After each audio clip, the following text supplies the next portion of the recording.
Okay, अस्सलाम वालेकुम class.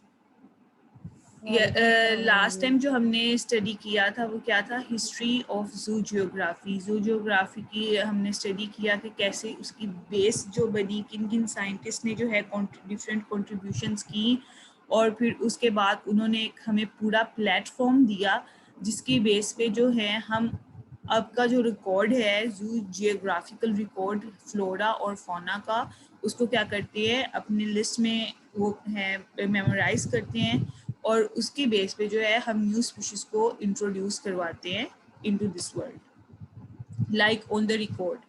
ठीक है, तो व्हाट इज जू geography? As we all studied, it is the distribution of the animals, it is the distribution of flora and fauna, geographical distribution on the earth. तो ये क्या है, the branch of science of biogeography that is concern with the geographical distribution. इनमें मतलब इनमें हर तरह की जो है एनिमल स्पीशीज आ जाती हैं, अगर फ्लोरा भी आ जाता है बट वो वाइल्ड लाइफ में आता है ऑलमोस्ट यू से, बिकॉज जो वाइल्ड लाइफ है, वाइल्ड वाइल्ड मीन जंगलात और लाइफ मीन वहाँ की ज़िंदगी। प्लांट्स जो हैं दे आर आल्सो है लिविंग ऑर्गेनिजम्स। तो वो क्या होता है कि वाइल्ड लाइफ में प्लांट्स और एनिमल्स दोनों आ जाते हैं, बट जब आपका मेन फोकस हो लाइक आप जूलॉजी कर रहे हैं तो उसमें आपका जो मेन फोकस है ऑब्वियसली जू मीन्स एनिमल्स, तो वो कौन सा फोकस होगा, एनिमल्स का फोकस होगा। सिमिलरली हम जो सब्जेक्ट पढ़ रहे हैं हम आपकी जूलॉजी में पढ़ रहे हैं और मेन फोकस जो है एनिमल्स पे है हमारा, तो हम जू जियोग्राफी में क्या स्टडी करेंगे, फौना। ठीक है, जो कि एनिमल्स को कहा जाता है, स्टडी ऑफ एनिमल्स, फौना। अच्छा, अब अगर मैपिंग की हम बात करें, जैसे कि ये आपको नीचे मैप नज़र आ रहा है, although it's not a clear, मतलब इस मैप की बेस पे जो है डिफरेंट स्पीशीज की जो है डिस्ट्रीब्यूशन की गई है। जो जियोग्राफर्स जो है जिन्होंने जू जियोग्राफी प्लेटफॉर्म को प्रेजेंट किया, उन्होंने क्या किया कि डिफरेंट थेरीज दी, डिस्ट्रीब्यूशन पे दी, उनकी प्लेट टेक्टोनिक थेरीज थी, कॉन्टिनेंटल ड्रिफ्ट थेरीज थी, इसके अलावा क्लाइमेटिक थेरी थी, जियोलॉजिक हिस्ट्री थी। हर चीज़ को उन्होंने मतलब एक वेल डिस्क्राइब्ड फॉर्म में उन्होंने लेके आए और उसको क्या किया, प्रेजेंट किया।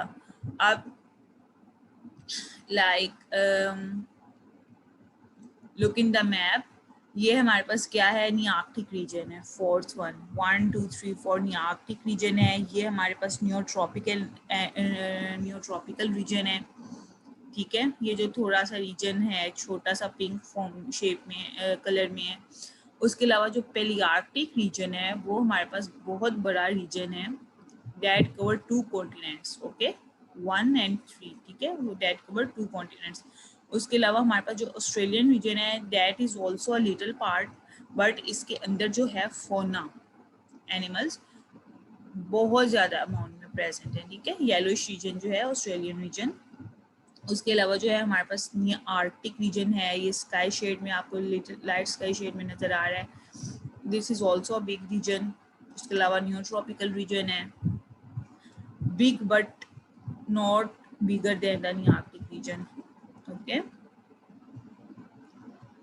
अच्छा, अब यहाँ पे जो है स्पीशीज प्रेजेंट होती हैं, और अगर हम अब देखें origin of oceans and continents, किस तरह जो है जू जियोग्राफी बनी और फिर उसके ओरिजिन हुआ, किस तरह जो है ओशंस बने, कॉन्टिनेंट्स बने, वोल्केनिक eruptions हुई, लावा आप सबने सुना ही होगा, वोल्केनोस फटे तो उसके बाद जो थी कुछ जो बड़ी वाली माउंटेन्स जो थी वो दो हिस्सों में डिवाइड हो गई।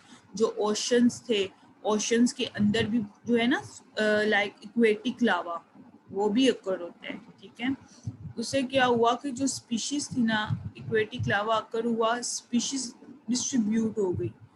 क्लिफ जो थे ना, आपने सुना होगा क्लिफ्स का, जो मतलब समंदरों के अंदर बड़ी बड़ी वाइट कलर की माउंटेन्स होती हैं या रॉक्स होते हैं या वो जो होती हैं डेपोजिशंस होती हैं, वो फॉर्म हो गई, वो बनना शुरू हो गई, जिसकी वजह से क्या हुआ कि जो स्पीशीज थी ना वो इधर वाली इधर रह गई और उधर वाली उधर रह गई, यानी कि जब क्लिफ फॉर्म हुआ उन्होंने फिर जो वो स्पीशीज थी उन्होंने अपना रास्ता दूसरी साइड पे बना लिया, दूसरी वाली स्पीशीज ने अपना रास्ता दूसरी साइड पे बना लिया।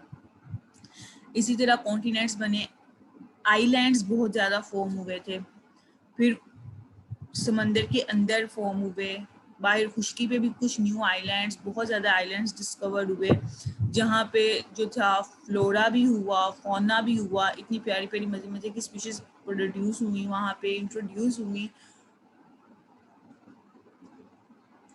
अच्छा,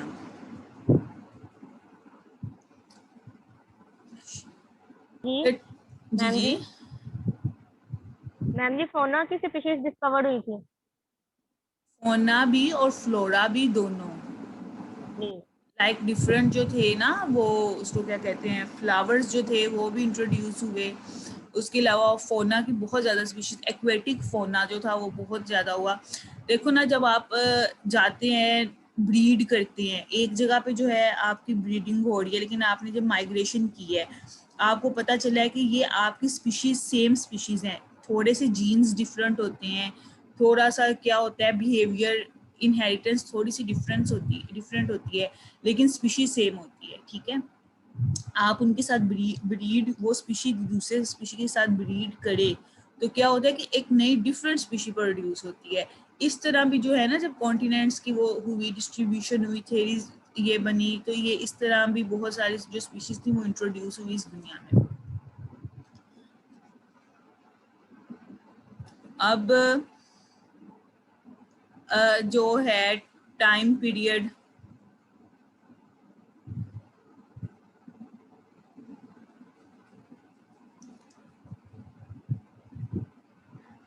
अच्छा, द टाइम पीरियड जो अर्थ की फॉर्मेशन का टाइम पीरियड है, इट इज 4.5 GA।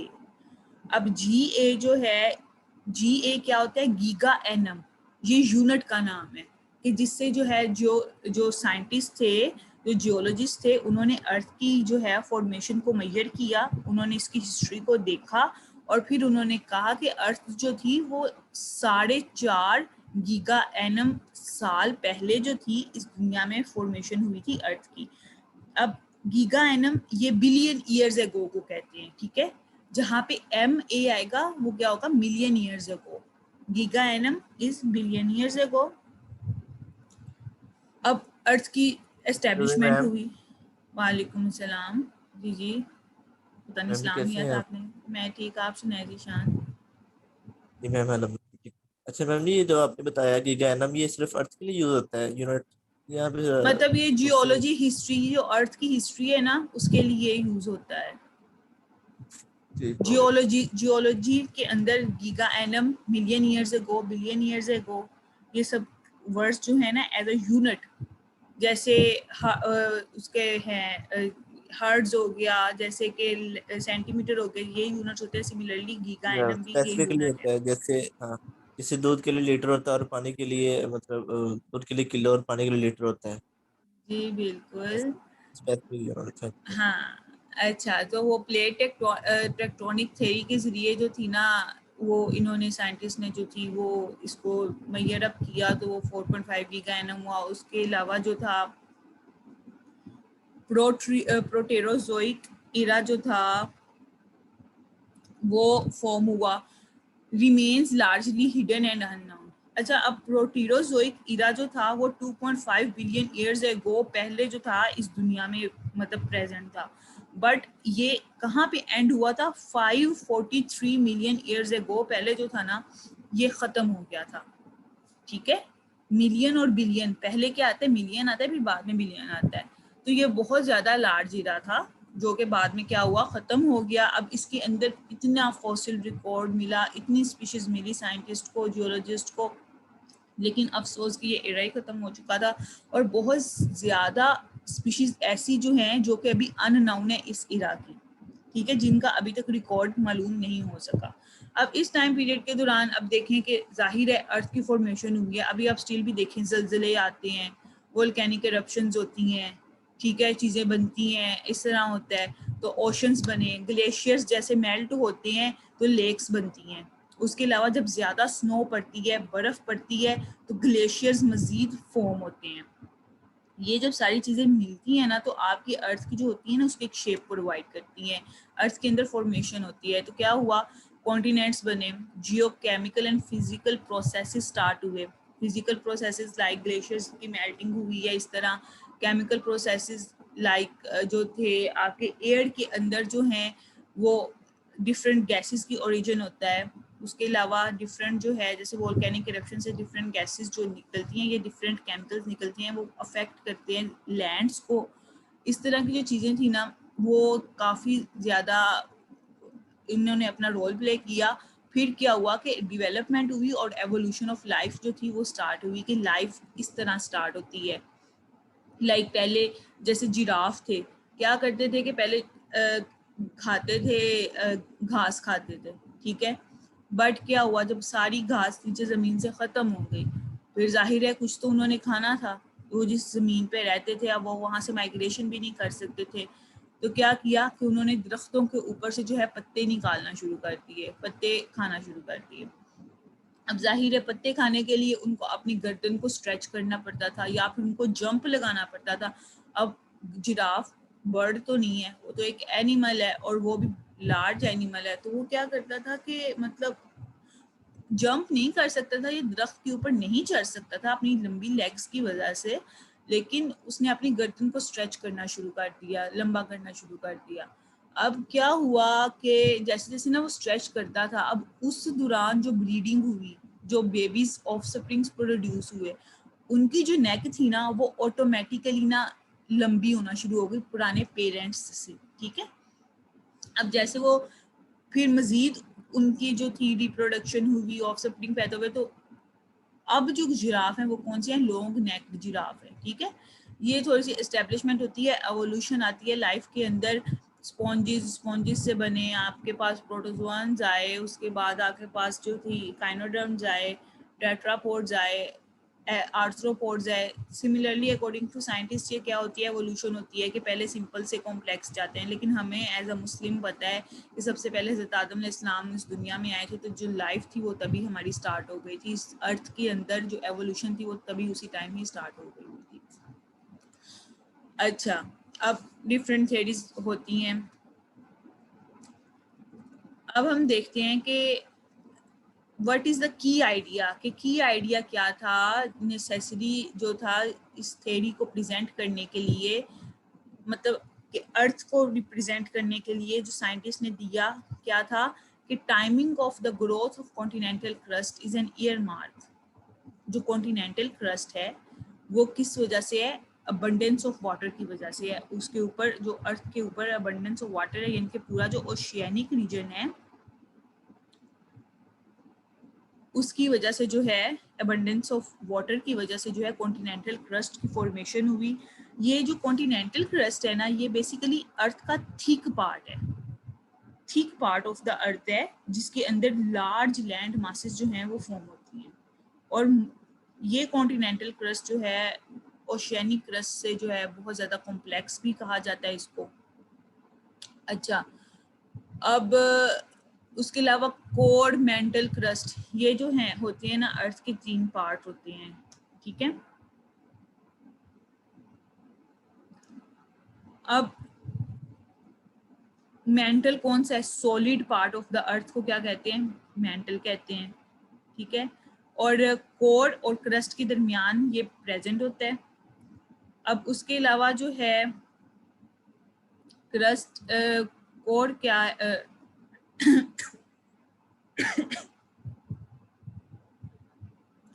कोर जो है ऊपर वाली लेयर है, क्रस्ट जो है उसकी वो नीचे वाली लेयर होती है, ठीक है। अब इस तरह जो है अर्थ की फॉर्मेशन हुई। GA when the earth was already 1.5 billion years old, earth जो है अकॉर्डिंग टू सम साइंटिस्ट ये 1.5 बिलियन इयर्स पहले प्रोड्यूस हुआ था, मतलब प्रोडक्शन हुई थी, इंट्रोड्यूस हुआ था। अब इसमें क्या हुआ था कि यस जैन, यस थोड़ी सी आवाज आपकी क्लियर नहीं आ रही थी। ओके, अब आइए क्लियर। जी मैम अब आइए। अच्छा ठीक है, तो अर्थ के क्या हुआ, कोर, मेंटल, क्रस्ट, 3 लेयर्स की फॉर्मेशन हुई। मेंटल जो थी वो सेकंड सेंटर वाली लेयर है, कोर जो है वो अपर लेयर है, क्रस्ट जो है वो डाउन वाली लेयर है, ठीक है। ओ, उसके अलावा जो थी ना कुछ आइसोटॉप्स की फॉर्मेशन हुई, strontium isotopes, europium anomalies, zircon populations all suggest rapid growth. ये क्या है, आइसोटॉप्स हैं, ये रॉक्स हैं और मिनरल्स हैं जिनकी फॉर्मेशन हुई थी अर्थ के अंदर, उसके क्रस्ट के अंदर।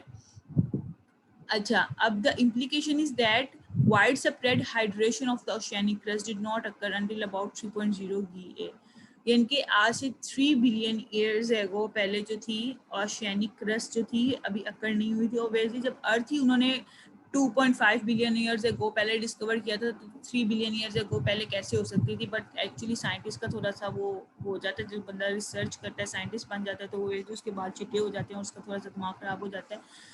लेकिन अब ओशंस के लिए कोई भी थ्योरी ऐसी जो है वो एग्जिस्ट नहीं कर रही है।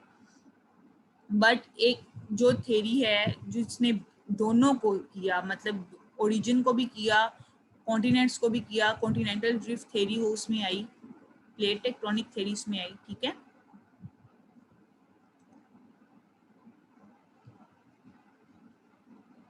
अच्छा, अब हम बात करते हैं प्लेट टेक्टोनिक और कॉन्टिनेंटल ड्रिफ्ट थ्योरी की। कि प्लेट टेक्टोनिक जो थ्योरी है लार्ज स्केल मोशन थ्योरी है, जिसके अंदर अर्थ जो है प्लेट्स के अंदर डिवाइड हो गया था, टोटली कंप्लीट लार्ज प्लेट्स के अंदर। और जो थी large number of plates, smaller plates जो थी अर्थ की, लिथोस्फेयर, हाइड्रोस्फेयर और बायोस्फेयर जो है अर्थ की लेयर्स हैं, उनके अंदर जो है वो चेंज हुई। लिथोस्फेयर क्या है, rigid outer part of the अर्थ है, यानी कि अपर पार्ट है जिसके ऊपर हम चलते हैं, consisting of the crust and upper mantle.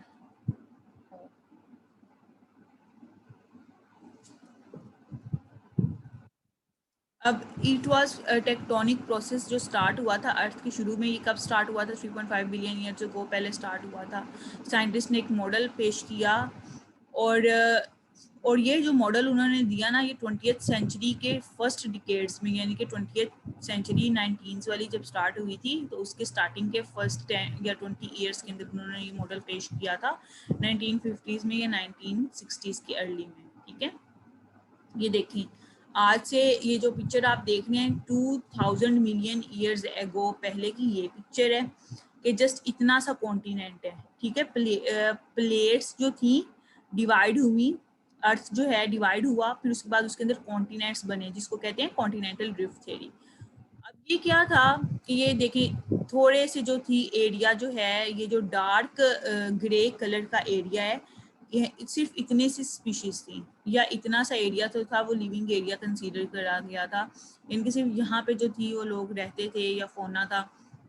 फिर आहिस्ता आहिस्ता जो थी स्पीशीज ने, देखें एरो बने हुए हैं, स्पीशीज ने क्या किया, एक प्लेट से दूसरी प्लेट की तरफ माइग्रेट करना शुरू कर दिया, एक कॉन्टिनेंट से दूसरी तरफ क्या करना शुरू कर दिया, माइग्रेट।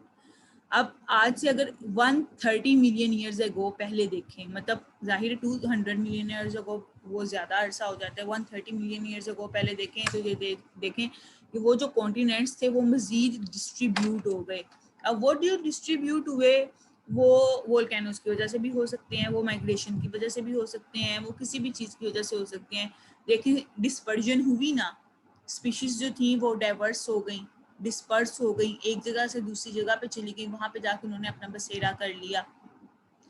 बिल्कुल इसी तरह आज से 70 मिलियन ईयर्स अगो पहले की अगर हम बात करें, तो वो जो कॉन्टिनेंट था जो आज से 200 साल पहले, 200 मिलियन ईयर्स अगो पहले था, वो क्या हुआ, मजीद डिस्पर्स हो गया, ठीक है। स्पीशीज ने जो थी अपने आप को डिवाइड कर लिया, वहाँ पे ज़िंदगी जो थी, लोगों ने जाके जब वहाँ पे रहना शुरू किया तो ऑब्वियसली ज़िंदगी आबाद होना शुरू हो गई। और अगर हम टुडे देखें, आज की देखें, तो देखें कि किस तरह जो आपका पूरा जो अर्थ है उसके ऊपर जो है ये देखें सब कुछ फैला हुआ है, कि सिर्फ जो उसके लास्ट एंडी एरियाज है जहाँ पे लाइफ, जैसे वो क्या था, एंटार्क्टिका, वहाँ पे बिल्कुल ही लाइफ पॉसिबल नहीं है। ये जो हैं लास्ट एंड वाले पोर्शंस, ठीक है। उसके अलावा जो है लाइफ स्कैटर हो गई हुई है, डिस्पर्स हो गई हुई है हर जगह पे। अब plate tectonic and continental drift theory, lithosphere क्या है? Rigid outer most shell of the planet है, is broken into tectonic plates. ये देखें, ये क्या हुई? कोर जो था वो सबसे डीपेस्ट पार्ट ऑफ द अर्थ होता है, और जिस पे हम चल रहे हैं वो कौन सा है? क्रस्ट है, अपर पार्ट ऑफ द अर्थ है, इसके ऊपर लेयर्स आ जाती हैं। Sorry for this. अच्छा, जो लिथोस्फेयर है, अब वो क्या है? Upper part hard and rigid है, क्रस्ट के बिल्कुल ऊपर है। अब ये क्या हुआ? जाहिर है इसी ने अपने आप को तोड़ा, जिसकी वजह से जो है प्लेयर्स की डिस्ट्रीब्यूशन हुई। अपर लेयर टूटेगी तो ही जो है वो डिस्पर्स होगी, वोल्केनोज आएंगे। The earth lithosphere is composed of 7 और major plates depending on how they are defined. ठीक है, अब ये देखेंगे आप लिथोस्फीयर को देख रहे हैं कि डिफरेंट जो है प्लेट्स इसके अंदर फॉर्मेशन हो रही है, और ये तकरीबन 7 to 8 जो प्लेट्स होती हैं उनसे मिलके हमारा जो है लिथोस्फीयर बना होता है। Where the plates meet, their relative motion determines the type of boundary, कि जहाँ पे जो है एक प्लेट दूसरी प्लेट के साथ मिलती है वहाँ पे जो है एक बाउंड्री की फॉर्मेशन होती है, और फिर जो क्या होती है कन्वर्जन डाइवर्जन का प्रोसेस होता है, और अर्थक्वेक फॉर्म होते हैं कि एक प्लेट जो है जब दूसरी प्लेट के साथ टकराती है। अर्थक्वेक कैसे आते हैं, जलजिला कैसे आता है? कि जब जो नीचे से जो है पहाड़ों के नीचे से, ये ज़मीन के नीचे से जो प्लेट्स होती हैं वो हरकत करती हैं। जाहिर है फिर ही ज़मीन हिलती है, वरना इतना रिजिड स्ट्रक्चर है ज़मीन का, वो कैसे हिले? या नीचे से जो है कुछ वोल्केनो या कोई लावा वगैरह ऊपर आने की कोशिश करता है, तो क्या होते हैं कि प्लेट्स जो होती हैं एक दूसरे के साथ टकराती हैं। अर्थ, ये जो ज़मीन है इसको प्लेट्स का नाम दिया गया कि एक प्लेट जो है जैसे कि ऊपर वाली लेयर है, जाहिर है वो नीचे वाली लेयर से जब टकराती है तो क्या बनता है। ठीक है, अब ये आप डायग्राम में देख रहे होंगे कि नीचे वाली लेयर कौन सी है? कोर है, सेंटर वाली मेंटल है, ऊपर वाली लिथोस्फीयर है। अब इस ये वाली टोटली जो है क्रस्ट के अंदर mantle, outer core, inner core, हर चीज आ जाती है। Okay, the relative movement of the plates typically range from 0 to 100 millimetre annually, कि एनुअली हर साल जो है जैसे जैसे जो है क़यामत या फिर क़यामत नज़दीक आ रही है, या फिर जो है हमारा एरा जो है सेंचुरीज बढ़ रही हैं, क्या हो रहा है कि अर्थ के ऊपर पॉपुलेशन भी ज़्यादा हो रही है, उसके अलावा अर्थ की डैमेजिंग भी बहुत ज़्यादा हो रही है, अर्थ जो है वो सन के मज़ीद नज़दीक आता जा रहा है। तो क्या होता है कि 0 to 100 मिलीमीटर जो प्लेट्स हैं वो आपस में रोटेट करती हैं, टकराती हैं, रिवॉल्व करती हैं। ठीक है, अब अर्लियर 20th सेंचुरी की अगर हम बात करें, मतलब 1900s में शुरू में स्टार्टिंग में क्या किया था कि जियोलॉजिस्ट ने रियलाइज करना शुरू कर दिया था कि जो अर्थ का आउटर क्रस्ट है it is not a solid one piece. ठीक है, ये एक पीस नहीं है, ये डिफरेंट पीसीज हैं। जैसे कि ये देखें, हमने ऊपर स्टडी किया था जो मैंने इस डायग्राम में आपको बताया था, ये पहले एक पीस था। ये देखें 200 मिलियन ईयर्स अगो पहले ये डार्क ग्रे कलर का एक पीस है, लेकिन बाद में क्या हुआ, वो पीस डिवाइड हो रहे हैं, डिस्ट्रीब्यूट हो रहे हैं। साइंटिस्ट ने भी इस चीज़ को माइंड में ला के जो थी वो बात की कि जो क्रस्ट है वो ब्रोक होती है। ठीक है, रीजन्स ब्रोक होते हैं, क्रस्ट जो होती है वो डिवाइड हो जाती है। जैसे कि अगर आप देखें पोलर बियर्स जो हैं वो क्या होते हैं, वो मतलब एक जगह पे रह रहे होते हैं, वहाँ पे अब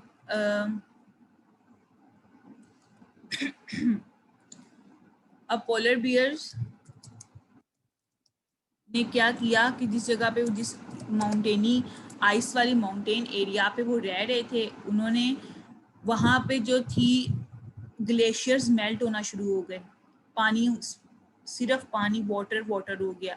अब उनके लिए वहाँ पे जो है चलना फिरना, ब्रीडिंग, वो सारा कुछ क्या होती है, डिफरेंट हो जाती है। ये उनकी जो क्रस्ट है वो ब्रोक हो रही है, उनके पास जो है ओशंस बन रहे हैं, जो अर्थ की जो एक लेयर उनको मिली हुई थी वो खत्म हो रही है उनके पास। ठीक है, अच्छा, द क्रस्ट जो थी वो ब्रोक हुई into giant tectonic plates that ride atop the magma जो था lava, hot melted rock material formation हुई that makes up much of the interior of the earth, जिसने क्या किया, बहुत ज़्यादा अर्थ का इंटीरियर बनाया। जाहिर है लावा जब निकलता है, वोल्केनो निकलता है बाहर, मैग्मा उसका जो है मैग्मा लावा, वो क्या होता है कि लावा जब मेल्ट होता है, उसके अलावा जब ठंडा होता है तो वो पिघल के वापस नहीं चला जाता, वो क्या होता है, एक लेयर बना देता है अर्थ के ऊपर, या फिर लेयर क्या, या फिर डिफरेंट कॉन्टिनेंट्स भी बन जाते हैं लावा के, ठीक है।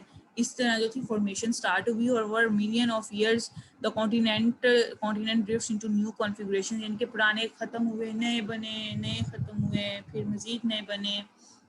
उसके अलावा अर्थ का जो मेंटल था derive the movement of the plates. अब मोल्टन रॉक हैं, जो लावा की रॉक्स हैं, उन्होंने क्या किया, अर्थ के जो मेंटल है, सेंट्रल लेयर है, उसको जो है उसके अंदर प्लेट्स की मूवमेंट को उन्होंने स्टार्ट कर दिया। फिर वहाँ से जो थी हॉटर मटेरियल बाहर को निकला ऊपर क्रस्ट पे, और कूलर मटेरियल जो था सिंक टुवर्ड्स द कोर।